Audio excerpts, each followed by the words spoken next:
tu viens de raccrocher avec un client potentiel. Vous avez eu une chimie extraordinaire, vous avez vraiment cliqué. C'est comme waouh, la personne a dit oui, oui, oui, c'est important pour moi, je veux vraiment que tu m'accompagnes, je veux vraiment entrer dans ton programme. Laisse-moi regarder quelques trucs, je te reviens. Super, cool, parfait, je vais attendre que tu me reviennes. Quelques jours passent, une semaine passe, oh, plusieurs semaines passent, silence radio. Puis là, tu te dis, bon, ben, la personne n'était pas prête. C'était pas le bon moment pour elle, ou finalement, elle m'a dit de la bullshit, puis c'était pas vrai. Puis là, tu passes à autre chose. Mais c'est pas vrai. La personne a juste oublié. Combien de clients tu perds comme ça par année? Imagine si tu te permettais de faire un suivi auprès de ces personnes-là, puis ce serait le plus beau cadeau que tu pouvais leur faire et te faire. Une situation win-win. Et tout ça sans que tu te sentes coupable. On parle de ça aujourd'hui.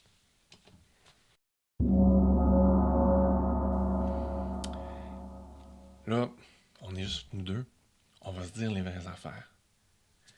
En réalité, là, si tu es sincère avec toi-même, la raison pour laquelle tu fais pas de suivi, c'est quoi? Hein, parce que je le sais que tu dis, ah non, mais tu sais, mes prospects, les gens qui viennent vers moi, c'est des adultes, c'est des gens responsables, ils prennent leurs propres décisions. J'ai pas à m'imposer, j'ai pas à m'ingérer dans leur vie, il faut pas que je sois pushy. Oh là, on commence à toucher à quelque chose, hein? En fait, et si c'était ça la vraie raison pour laquelle tu fais pas de suivi? T'as peur de te faire dire non? T'as peur d'être perçu comme intrusif, d'être perçu comme un sale vendeur. T'as peur de te faire tourner de bord. Ouais. Le problème, c'est que t'arrêtes pas de dire aux gens, non, mais moi, je respecte les gens, je respecte leurs boundaries, je respecte leurs limites. Je suis pas intrusif. Mais quand on donne un joli nom à une blessure, c'est encore plus dur de s'en défaire. Fait qu'ici, aujourd'hui, maintenant, là, j'aimerais ça pour toi que t'arrêtes de dire que c'est du respect de pas faire ton suivi auprès des gens. C'est juste la peur qui parle. Maintenant, j'aimerais ça pour toi que tu réalises que les gens qui sont venus vers toi, avec qui tu as eu une belle conversation, avec qui ça a cliqué, là, puis ils t'ont dit oui, oui, oui, oui, oui, puis que finalement ils disent rien, ils t'ont pas dit non. Ils ont juste oublié. Ils se sont fait happer par la vie. Et ça arrive à tout le monde. Alors le plus beau cadeau que tu peux leur faire, et un win-win pour toi, c'est de les recontacter doucement, avec respect, oui, mais les recontacter, leur dire hey, ça fait quelques jours, on s'est parlé, tu me disais que c'était important pour toi, qu'est-ce qui se passe? Y a-t-il quelque chose qui est arrivé? Est-ce que tu es toujours prêt à commencer le changement avec moi? C'est un cadeau que tu leur fais à ces gens-là.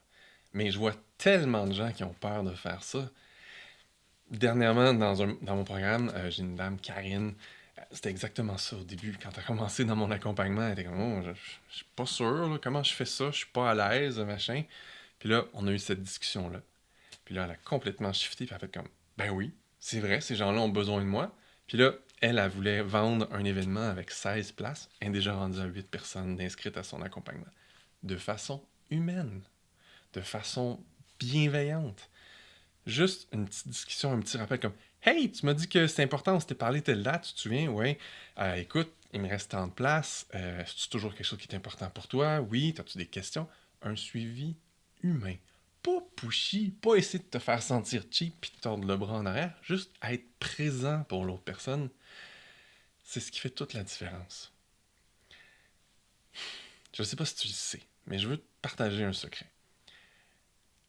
La plupart des coachs, thérapeutes, gens qui font des changements, j'appelle ça des accompagnements de cœur, des accompagnants de cœur.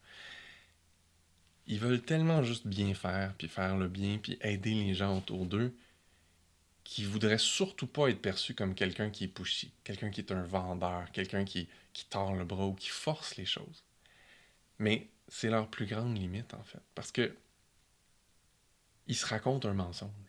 La vérité, c'est que la vraie vente, la belle vente, on va dire le côté lumineux de la vente, c'est pas tordre le bras, c'est pas faire sentir cheap, c'est aider la personne devant soi à prendre la bonne décision. De la vente, c'est du coaching en décision. Là, le problème, c'est que quand ils commencent à voir ça, ils vont trop loin. Ils rendent les rencontres de discussion de vente potentielle des rencontres de coaching gratuites. C'est pas ça non plus. Si tu aides tes prospects gratuitement, tu n'auras pas de clients. Tu pourras pas rester en entreprise, tu n'auras plus de revenus, puis ça va pas fonctionner non plus. Il y a un juste milieu. Hein, tu veux pas tordre le bras aux gens, les faire sentir mal, mais tu veux pas leur donner des séances de coaching gratuite. Ce que tu veux faire quand tu parles aux gens, c'est les aider à se comprendre, puis à voir pourquoi ils bloquent, pourquoi ils ne se donnent pas le droit de passer à l'action, de s'engager avec toi, puis qu'est-ce qu'il y a dans le chemin, en fait. Puis tu veux les aider à réaliser ça. Et surtout, tu veux les aider à comprendre le chemin que tu vas leur faire vivre. Parce que, faut pas que tu l'oublies, toi, tu es l'expert, tu es l'experte. Les gens qui viennent vers toi, ils ont un problème. Vous comprenez au niveau du problème. Hein? J'ai ce problème, oui, je comprends ce problème. Maintenant, je voudrais telle situation qui est mieux. Toi, tu leur dis oui, mais en fait, ce que tu as besoin pour vrai, c'est ça. Toi, tu me dis ça, mais ce que tu as besoin, c'est ça. Ok, cool. Comment je vais atteindre ça? Puis là, toi, tu leur parles du chemin pour aller là. Puis ça a l'air bien. Toi, c'est clair pour toi, c'est quoi le chemin que tu vas faire avec eux. Tu l'as fait des centaines, des milliers de fois avec tes clients. Mais pour eux, c'est la première fois. Ça les fait sortir de leur zone de confort. Et les humains n'aiment pas sortir de leur zone de confort. Alors même si tu dis, je vais t'aider à atteindre ça, puis c'est ça qu'ils veulent, le chemin pour y aller leur paraît tellement inconfortable que souvent ils vont procrastiner. Ils vont se retenir, ils vont attendre, ils vont repousser jusqu'à la dernière minute parce qu'ils ont peur de s'engager dans un chemin qui est inconnu, même si tu leur en as parlé. Alors ta job, c'est de les aider à comprendre le chemin dans lequel ils vont s'engager, rendre ça moins menaçant, rendre ça moins inconnu, moins inconfortable dans leur perception, avant même qu'ils s'engagent dans le processus.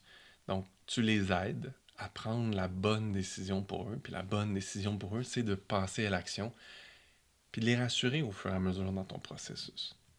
Vois-tu à quel point il y a de l'amour dans ce que tu offres?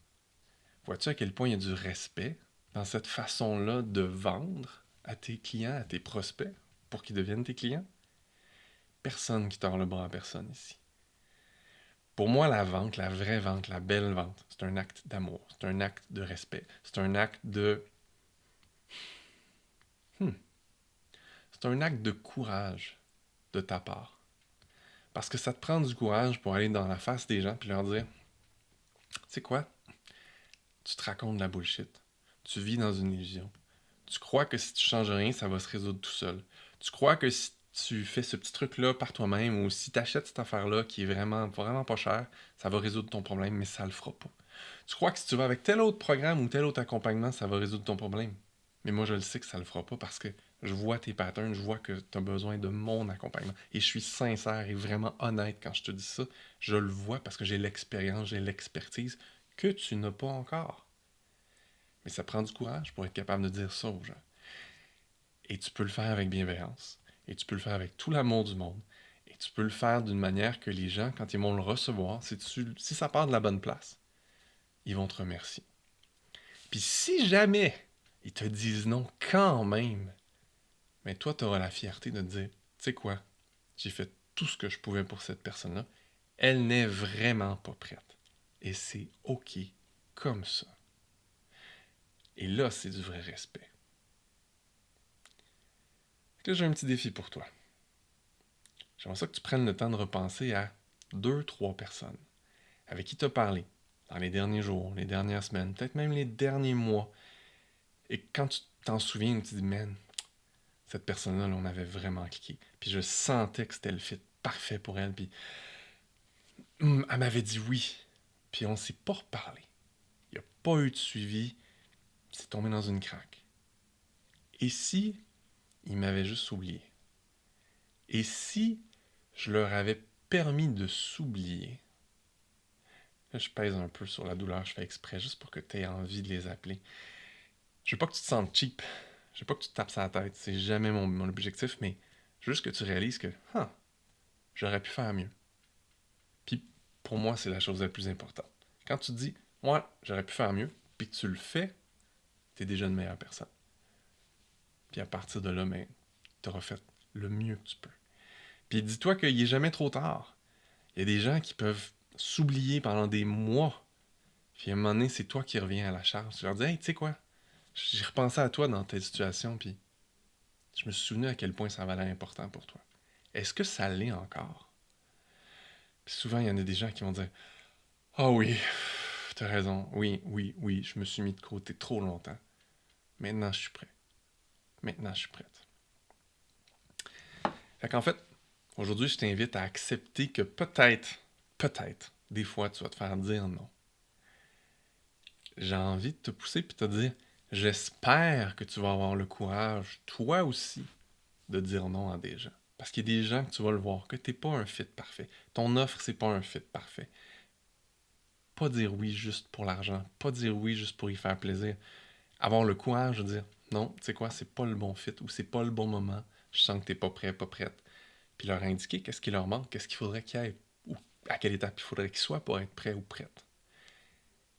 Et te donner le droit d'avoir le courage de dire les vraies choses aux gens pour que les gens que tu vois qui ont besoin de ton aide, qui ont vraiment besoin de ton accompagnement, tu leur permettes de voir quels mensonges ils se racontent, quelles peurs ils n'osent pas affronter, puis leur expliquer comment tu vas les accompagner, comment tu vas les aider.